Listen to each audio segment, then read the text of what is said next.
Today I'm going to show you an action thriller film titled My Wife is a Gangster. Be ready for spoilers ahead.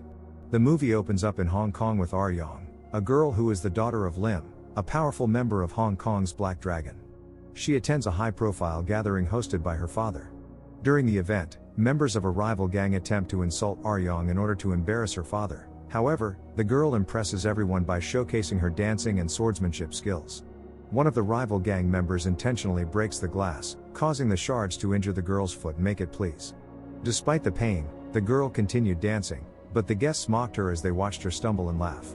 In retaliation for her insult, Young becomes enraged and stabs the member's hand with her sword. This makes the other gang members want to fight Aryan directly, but Lim steps in and calms things down, though Ari still wants to get back at the person who insulted her. The next morning, she finds the leader of the rival gang that insulted her. She quickly kills him by slitting his throat. A few days later, and after the gangsters pay respect to their late boss, a high-ranking member swears to get revenge on Young for killing his boss. In order to keep Young safe, her father plans to send her away to stay with his good friend, Big Boss. He's the most powerful gangster in Korea, and Lim believes that Young will be safe with him. The Big Boss assigns Kichul, one of his trusted low-ranking members, to take care of Young because of his Chinese-speaking capabilities. But it turns out Kichul doesn't know any Chinese either. The following day, Kichul and two of his friends decide to pick her up from the airport. First, they believe Young is a man, but soon they realize that she is a beautiful woman.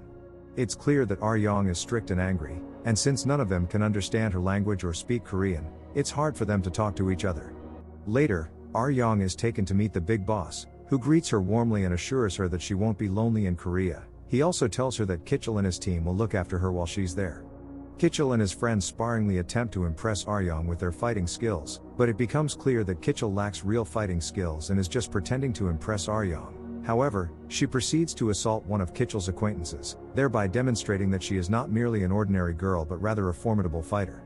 During this time, a girl named Yo shows up, and her role is to translate between Young and the gangsters, but her immaturity and slow learning speed infuriate them. To avoid a fight, Yo translates Young's rude words into polite ones. Young asks the gangsters to help her find her mother. Her mother was last seen in Korea many years ago and may still be living. Kichul isn't sure, but his two friends talk him out of it and he agrees to help. Soon after, some rival gang members harass Kichul's two friends while they're collecting their boss's taxes. In response, Young decides to help them. She uses a small table to knock over the gangsters, assisting Kichul's friends in beating them up. Consequently, the gangsters sustain injuries and successfully escape. That evening, Young, Yo, and Kichul's friends went out for dinner. Kichul drinks too much, so he goes to the restroom with one of his friends. Suddenly, another rival gang shows up and starts harassing Young and Yo. To smash their ball-shaped heads, Young uses chopsticks and powerful kicks. Kichul's friend runs to the restroom to inform Kichul about Young's fighting skills, which surprises him, and because he's drunk, Kichul doesn't believe any of his stories. The gangsters report back to their leader, who instructs them to target Kichul to exact their revenge. The rival gang locates Kichul and escorts him to witness his friend's brutal beatings. Furious with the thugs, Kichul attempts to fight the gang boss. However, the leader is too strong for Kichul to handle. Young throwing a peanut into the leader's face causes him to lose his balance, allowing Kichul to punch him and knock him down. The rival gang members corner Kichul and start beating him up. Young, after witnessing their brutality, decides to do this to them.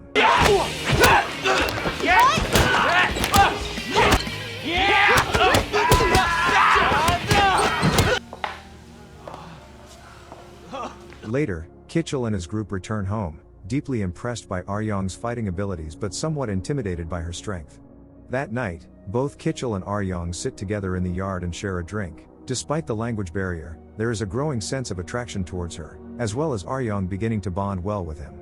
The next morning, Young feels grateful for everything and refrains from speaking rudely. However, Yo skillfully manipulates the situation, intentionally misinterpreting Young's words to instill fear in them, and in fact, she's having a lot of fun doing this. Kichul and his friends go to their headquarters, where they find that the rival gang's leader has come to admit his defeat. Seeing this, Big Boss is so impressed with Kichul that he promotes him from a low rank to his right-hand man. On the other side, a member of Hong Kong's high-ranking gang seeks revenge on Young. He sends a group of professional assassins to Korea to finish the job. Young and her group are enjoying their time in town, and when they learn that the killers have arrived, Everyone believes that they are just ordinary gangsters targeting Kitchell to exact their revenge, but it soon becomes clear that their true target is Aryong, and as the killers begin their attack, Kitchell and his team try to escape. However, one of the killers shoots Aryong, causing her to sustain an injury. Kitchell saves Aryong and takes her to a safe location. He calls the big boss and relays the situation. Hong Kong's gangsters have sent professional assassins to eliminate Aryong. As soon as they learn that the killers are closing in on their house, Kitchell's group quickly split into two groups. He and Aryong form one group, while Yo and Kitchell's two friends form the other group. The killers are chasing Kitchell and Aryong, and during their pursuit, the assassin's vehicle collides with a truck, allowing Kitchell and Aryong to escape. To keep Aryong safe from the killers, Kitchell takes her into his family's house. At the house, Kitchell's parents mistakenly believe Aryong to be his girlfriend, and Kitchell's mother gifts him with a family necklace, hinting at the possibility of a marriage. Kitchell and Aryong spend the night there until the immediate danger from the killer seems to pass. Meanwhile, in Hong Kong, Aryong's father is meeting with high-level members of the rival gang to settle their disputes. However, a sudden explosion occurs and severely injures him. Back in Korea, Aryong reunites with her friends, but she is shocked to encounter the killers. Despite her surprise, Aryong valiantly combats them with a dagger, successfully eliminating two of the thugs. The only person left in the killers group is a trained fighter girl. A fierce sword fight ensues between Aryong and the assassin, showcasing both their exceptional sword-fighting abilities. Although the killer is stronger and injures Aryong, she remains determined and, with her intelligence, hides in the grass. When the killer comes close enough, Aryong seizes the moment and brutally kills her. After the fight, Aryong learns the location of her mother, then she goes to meet her since her mother is also one of the reasons she chose to hide in Korea, but seeing that she found a new family and is happy, she gives up speaking to her, fearing that contacting her mother might ruin her happiness. Determined to seek revenge in Hong Kong, Aryong ignores Kitchell's attempts to stop her at the airport. Despite his confession that he loves her, she refuses the necklace and heads back to Hong Kong. Upon her arrival, her father sees her for the last time before succumbing to injuries from an explosion that the rival gang boss orchestrated. The next day, Kitchell arrives in Hong Kong to support her. He gives back her mother's picture, which prompts her to kiss him before she leaves to take revenge. The rival gang boss who is responsible for Aryong's father's death is preparing to give away his daughter for marriage. Aryong, dressed as a bride, comes closer. She seizes the chance to brandish her sword and attacks the boss, but her attempt is unsuccessful. A handful of guards attempt to get their master to safety as the chaos breaks out. Aryong charges with her swords and fights the remaining henchmen while Kitchell and his group show up there to support her. When the gangster boss continues to move through the buildings, Aryong pursues them, leading her into a tunnel, only to face another group of gangsters. With powerful strikes, Aryong fights them off and inflicts injuries. She then perseveres and ultimately confronts the boss on the rooftop.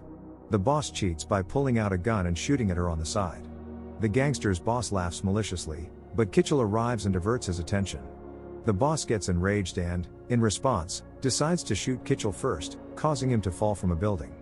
Aryong becomes furious and confronts the boss with her swords. She plunges the knife into his chest and throws him off the building. Then she sees Kitchell, who survived the fall because he landed directly on a garbage truck but is going to leave Hong Kong. After taking over as the new boss and succeeding her father's business, Aryong receives advice from her father's right-hand man to prevent Kitchell from leaving, a lesson she learned from her father, who once allowed her mother to leave and later lived to regret it.